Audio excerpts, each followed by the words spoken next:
Yes, good morning students. Today our topic is Hitler's rise to power. So because there was crisis in economy, society and politics, समाज में, अर्थव्यवस्था में, राजनीति में संकट था, अर्थव्यवस्था काफ़ी मंदी थी, ग्रेट डिप्रेशन था, उसकी वजह से हिटलर जो था वो सत्ता में आया. He was born in 1889 in Austria and then he spent his youth in poverty. 1889 में ऑस्ट्रेलिया में उसका जन्म हुआ और उसका बचपन गरीबी में गुजरा. Then the First World War broke out and he enrolled for the army. And he worked as a messenger in the front. Then he became corporal and earned many medals for bravery. The defeat in the war of the Germany's defeat in the war horrified the Hitler and Versailles Treaty angered him. Hitler जब first world war हुआ तो Hitler ने army join कर ली और उसके बाद वो corporal बना और उसने अपनी बहादुरी के लिए काफ़ी मेडल भी जीते. लेकिन फर्स्ट वर्ल्ड वॉर में जो था हिटलर की हार हुई और जो वर्साइलेस की जो ट्रीटी थी उसमें उसे जर्मनी को काफ़ी अपमानजनक जो ट्रीटी थी उसका सामना करना पड़ा.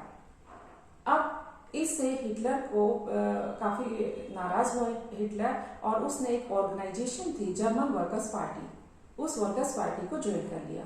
सून he controlled that party, German workers party पे उसने कंट्रोल कर लिया, नियंत्रण कर लिया. And that he renamed it national socialist German workers party. फिर उसने उसका नाम national socialist German workers party रख दिया और बाद में ये पार्टी जो थी नाजी पार्टी के नाम से फेमस हुई. Then in 1923 Hitler plan to seize control of Bavaria. 1923 में हिटलर ने बावेरिया पर कंट्रोल करने की योजना बनाई and march to Berlin and seize power. Hitler ने 1923 में बावेरिया पे कब्जा करने की योजना बनाई, फिर बर्लिन में जाना और सत्ता पे कब्जा करना. बट ही वॉज फेल्ड, वो असफल हुआ, अरेस्ट हो गया and then he was tried for treason, देशद्रोह का मुकदमा चला and after that he was release और उसके बाद वो मुक्त हो गया. Then the Nazis could not mobilise their support up to 1930. Nazis could not get the support of the people till the 1930 तक जो नाजीज थे उन्हें लोगों का समर्थन नहीं मिला था. It was during the Great Depression, जब महामंदी आई थी उस समय Nazi became the mass movement. Nazi जो था नाजीवाद ये एक जन आंदोलन बन गया. And in such a situation, Nazi propaganda still hopes of a better future.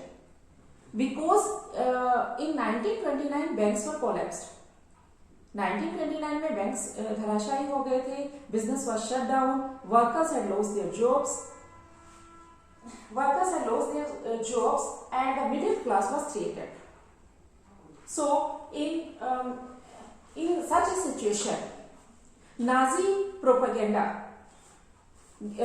gave them hope for a better future. Nazi प्रचार ने उन्हें एक अच्छे भविष्य की उम्मीद उनमें जगाई और 1928 के अंदर Nazi party got no more than 2.6% in the German parliament Reichstag. German parliament is known as Reichstag.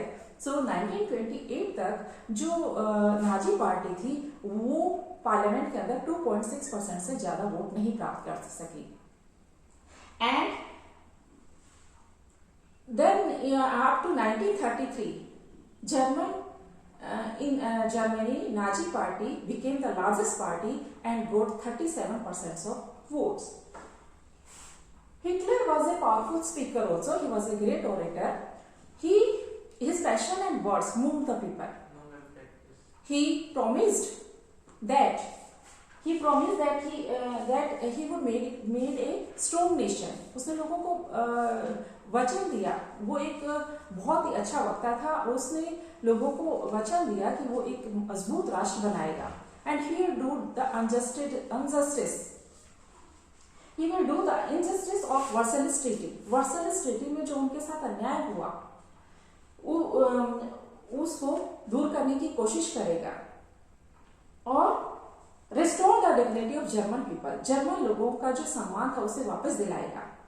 And he will give employment to the unemployed, जो बेरोजगार हैं उनको रोजगार दिलाएगा। And he will give a better future for the youth, युवाओं को एक अच्छा भविष्य मिलेगा। और जो फॉरेन इन्फ्लुएंस था जर्मनी पे उसको कम करेगा और जर्मनी के विरुद्ध जो फॉरेन कॉन्स्पिरेसी थी उसका भी उसने विरोध किया। जर्मनी के विरुद्ध जो विदेशी षड्यंत्र थे उसका उसने विरोध किया। So then Hitler devised a new style of politics, Hitler ने एक नई प्रकार की राजनीति की रचना की। He understood the importance of rituals and spectacle in the mass movement, वो मतलब जन आंदोलन के लिए या लोगों को एकजुट करने के लिए वो इनकी रिचुअल्स और स्पेक्टिकल की सिग्निफिकेंस को समझता था रैलीज की। So Nazis had many rallies and public meetings to demonstrate the support for Hitler and to show the unity among the people. इसलिए नाजी जो थे वो रैलीज करते थे, पब्लिक मीटिंग्स करते थे, दिखाने के लिए कि लोग हिटलर का कितना समर्थन करते हैं और लोगों के बीच में कितनी यूनिटी है। और इसके लिए उन्होंने कई तरह की चीजों का इस्तेमाल किया। For example red flags with red banner with swastika, Nazi salute and the ritualised rounds of applause after the speech. These are the part of this spectacle of power। मतलब वो अपनी सत्ता को दिखाने के लिए इन रिचुअल्स का इस्तेमाल करते थे कि स्वास्तिक लगे हुए जो झंडे होते थे।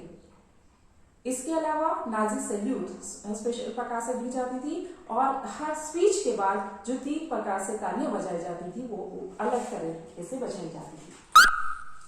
सो Nazi propaganda skilfully projected Hitler as a messiah, a saviour.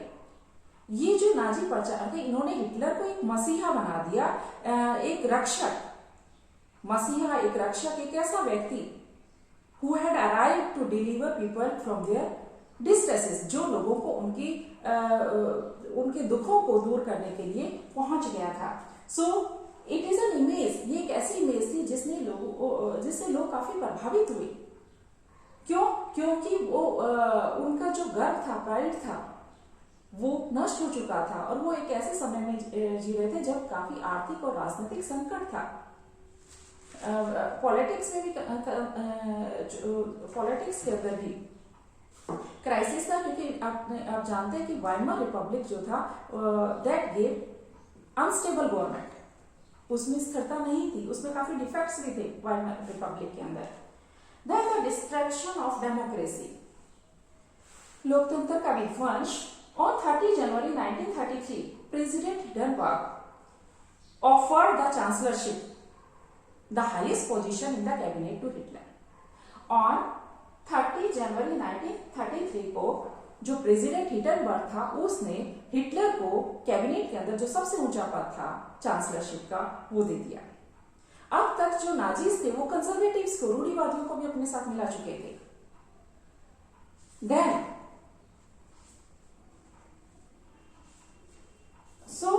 having acquired power, Hitler started to dismantle the democratic rule।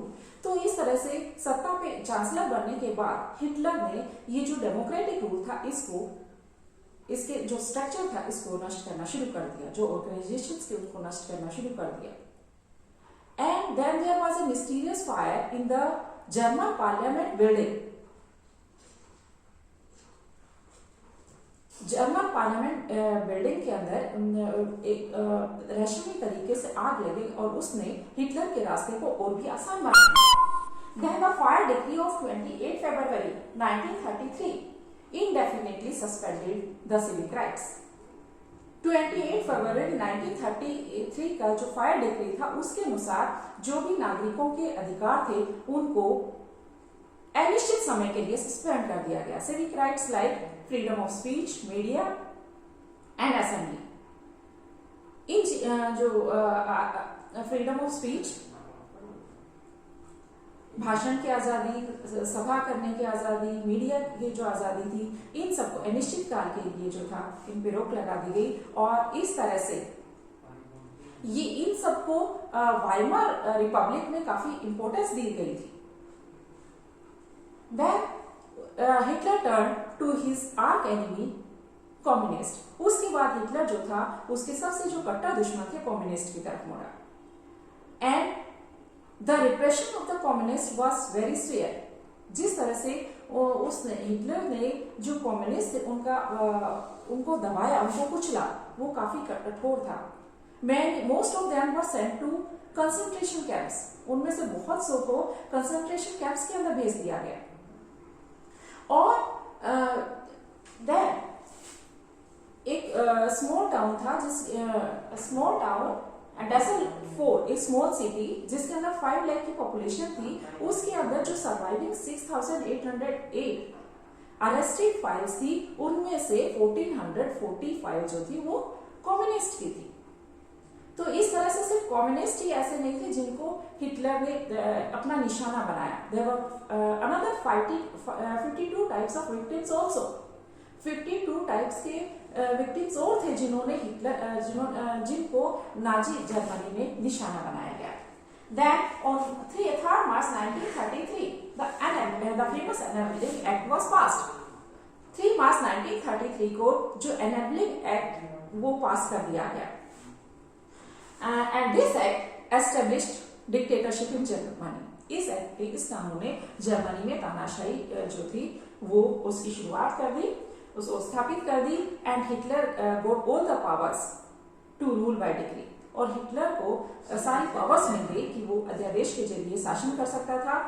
Over the political parties and trade unions were banned except Nazi party. Nazi party को छोड़ के जो सारी की सारी political parties और जो trade unions थी उनको बैन कर दिया गया। And the state established complete control over media, economic and judiciary and army. और इस तरह से राज्य को या नाजीस्ट को जो था स्टेट पे पूरा नियंत्रण मिल गया, आर्थिक दृष्टि से भी और आर्मी, जुडिशरी सब पे उसने कंट्रोल कर लिया। Then the special surveillance and security forces were created to control and order society in the way Nazis wanted. जिस तरह का समाज नाजी चाहते थे उसको कंट्रोल करने के लिए, वैसा बनाने के लिए special surveillance and security forces की रचना की गई। There are many existing forces like forces in green uniforms. Green uniform में जो फोर्सेस थी उसके अलावा ये एसए थे, स्टोन ट्रूपर्स थे। इसके अलावा फोर्सेस वर क्रिएटेड लाइक गैस्पो, SS, criminal forces and ST. These forces were created ताकि जो राज्य है उस पर कंट्रोल किया जा सके। But these forces were given extra constitutional powers.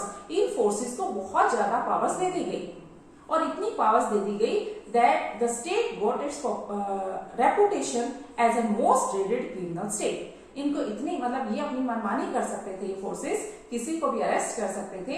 इस वजह से जो नाजी स्टेट था उसको वो ऐसे रेपुटेशन मिल गई कि वो सबसे अधिक जो भयानक जो क्रिमिनल स्टेट बन गया, मोस्ट ड्रेडेड क्रिमिनल स्टेट बन गया।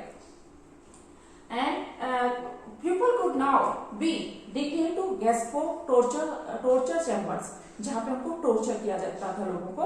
तो अब लोगों को जो गेस्पो टॉर्चर चैम्बर्स में ले जाया जा सकता था और इसके अलावा उनको कंसंट्रेशन कैंप्स में भेजा जा सकता था या फिर उनको देश निकाला दिया जा सकता था। And people can be arrested without any legal procedure, मतलब बिना किसी लीगल प्रोसीजर के उनको अरेस्ट भी किया जा सकता था। So the next topic we will do in the next session. Thank you, students.